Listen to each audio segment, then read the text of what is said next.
जय श्री राम। नरेश का एक छोटा सा परिवार था जिसमें एक खूबसूरत पत्नी और दो प्यारे बच्चे थे। उसकी पत्नी और बच्चे हर हाल में खुश थे, लेकिन नरेश उन्हें ज़िंदगी के सारे ऐशो आराम देना चाहता था और इसके लिए वह प्रतिदिन 16 घंटे से भी अधिक काम किया करता था।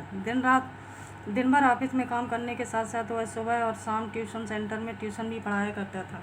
वह सुबह सुबह घर से निकल जाता और आधी रात के बाद घर लौटता था। बच्चों के लिए उसका चेहरा देखना मुहाल था, क्योंकि सुबह सवेरे उसके घर से निकलते समय बच्चे सोते रहते और देर रात घर में कदम रखने के पहले ही सो चुके होते। हाँ, रविवार को जरूर वह घर पर होता, लेकिन उस दिन भी वह किसी न किसी काम में व्यस्त रहता और उसका समय परिवार के साथ न बीतकर काम करते हुए बीतता।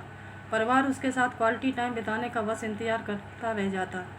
पत्नी अक्सर उससे कहा करती कि उसे घर में वक्त बिताना चाहिए, बच्चे उसे बहुत मिस करते हैं। उस वक्त वह यही जवाब देता कि ये सब उनके लिए ही तो कर रहा हूँ। बढ़ते घरेलू खर्च और स्कूल खर्च के लिए मेरा ज़्यादा काम करना ज़रूरी है। मैं उन्हें एक अच्छी ज़िंदगी देना चाहता हूँ। नरेश की यह दिनचर्या वर्षों जारी रही। वह यूं ही परिवार को अनदेखा कर कड़ी मेहनत करता रहा। इसका प्रतिफल भी उसे मिला। उसे पदोन्नति प्राप्त हुई, आकर्षक वेतन मिलने लगा। परिवार अब बड़े घर में रहने लगा। खाने पीने और अन्य सुविधाओं की उन्हें कोई कमी न रह गई। लेकिन नरेश का यूं ही काम करना जारी रहा। वह अधिक से अधिक पैसे कमाना चाहता था। पत्नी पूछती कि आप पैसे के पीछे क्यों भाग रहे हैं? हमारे पास जो है हम उसमें खुश रह सकते हैं। तो उसका जवाब होता कि मैं तुम्हें और बच्चों को दुनिया जहाँ की खुशियाँ देना चाहता हूँ। बस कुछ साल और मुझे मेहनत करने दो। पत्नी चुप हो जाती। 2 साल और बीते। इन 2 सालों में नरेश बमुश्किल अपने परिवार के साथ समय बिता पाया।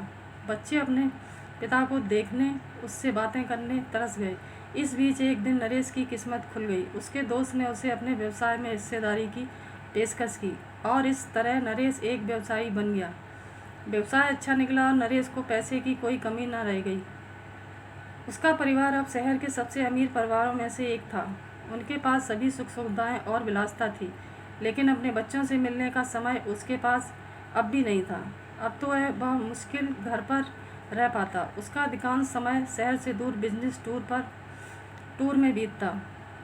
साल गुजरने के साथ उसके बच्चे बड़े हो गए। अब वे किशोरावस्था में पहुंच गए थे। नरेश ने भी इन सालों में इतना पैसा कमा लिया था कि उसकी अगली 5 पीढ़ियां शानदार जीवन जी सकती थी। एक दिन नरेश के परिवार ने छुट्टी बिताने समुद्र तट स्थित अपने घर जाने की योजना बनाई। बेटी ने उससे पूछा, पापा, क्या आप एक दिन हमारे साथ बिताएंगे? नरेश ने जवाब दिया, हाँ ज़रूर। कल तुम लोग जाओ, मैं कुछ काम निपटा कर 2 दिन में वहाँ पहुँचता हूँ। उसके बाद का मेरा पूरा समय तुम लोगों का है। पूरा परिवार बहुत खुश हो गया। वे समुद्र तट स्थित अपने घर चले गए। 2 दिन बाद नरेश वहाँ पहुँचा, लेकिन उस दिन उसके साथ समय बिताने कोई नहीं था। दुर्भाग्य से वे सभी उस दिन सुबह आई सुनामी में बह गए थे।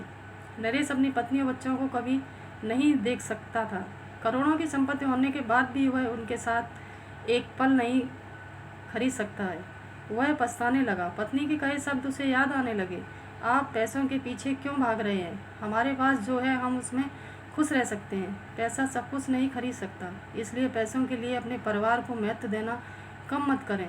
पैसा खो देने के बाद फिर से कमाया जा सकता है, लेकिन अपनों को खो देने के बाद दोबारा वापस नहीं पाया जा सकता। जय हिंद।